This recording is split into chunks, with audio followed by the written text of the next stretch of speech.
Hey everybody, Carl Lanning, Brazos River Charter School with This Week in History, specifically the week of September the 6th through the 12th. Well, first of all, 1957, President Dwight Eisenhower, particularly September 9th, 1957, signed the Civil Rights Act of 1957 into effect.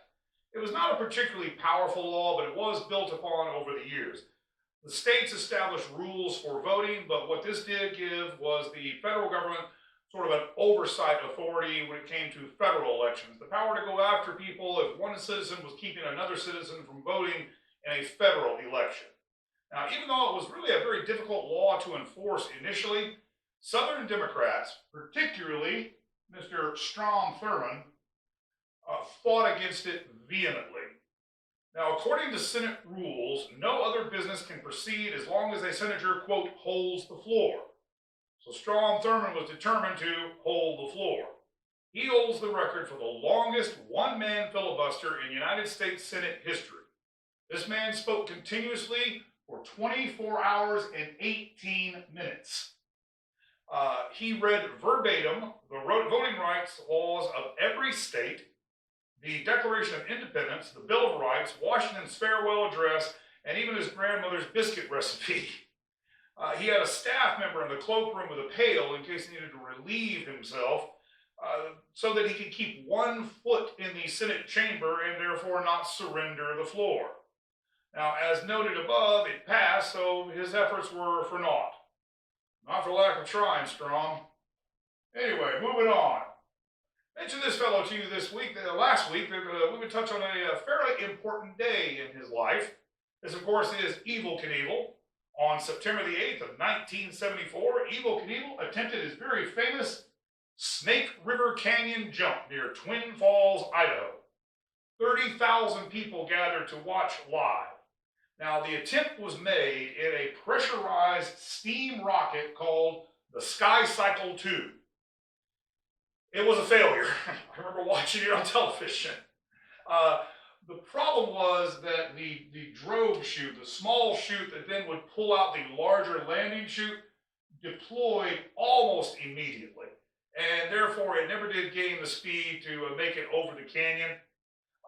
Now, Knievel is lucky, though, that as he was coming down, the wind caught him, and it actually pulled him back towards his launch point. He's lucky he didn't land in the water because he didn't have the ability to release himself from the harness. So he may have drowned. Now, his son once said that his father made 285 jumps, 260 of them successful, but all anyone remembers are the 15 that went wrong. And he's probably right. Evel Knievel had some spectacular successes, but man, the crashes were also spectacular. His entry in the Guinness Book of Records, by the way, states that he suffered 433 bone fractures by 1975. This was 5 years before he retired. He broke every major bone in his body multiple times. He had several aluminum and steel plates and pins in his body, which on later jumps had to be replaced because he broke them as well. Over his 15-year career, 3 total years, if you add up all the days he was in the hospital, it added up to 3 years were spent in the hospital. Now, ironically, one of his first jobs was as an insurance salesman. Apparently he was so successful that he was briefly considered to be promoted to a vice president of the company. So, Evel Knievel, insurance salesman. That'd be a little different. Well, on September the 8th of 1960, Alfred Hitchcock, the classic Psycho, was released. Now, the studio didn't want to do the film, so Hitchcock negotiated a deal. He would finance it himself and forego his usual $250,000 director's fee if Paramount would distribute it. They agreed. So, to save money, Hitchcock, number one, shot it in black and white. He also shot it largely in a television studio with a television crew because it would be cheaper. The movie cost $800,000 to make. In its initial theater release, it made $32 million and has gone on to become an absolute classic. It is generally considered to be the first slasher film. Now, Hitchcock was a brilliant filmmaker, but not only in just the whole, but also in the details. For example, the blood going down the shower drain in the famous shower scene is actually chocolate syrup. Now, Hitchcock said it wouldn't matter because it's black and white. Plus, it would look more realistic because the chocolate syrup was thicker than standard Hollywood prop blood. It would look too thin, it just wouldn't look right. Also, the scene where the note gets flushed down the toilet, this was the first time a flushing toilet ever appeared in an American movie. So, Alfred Hitchcock and Psycho, setting a high standard. The very first time a toilet. I love that.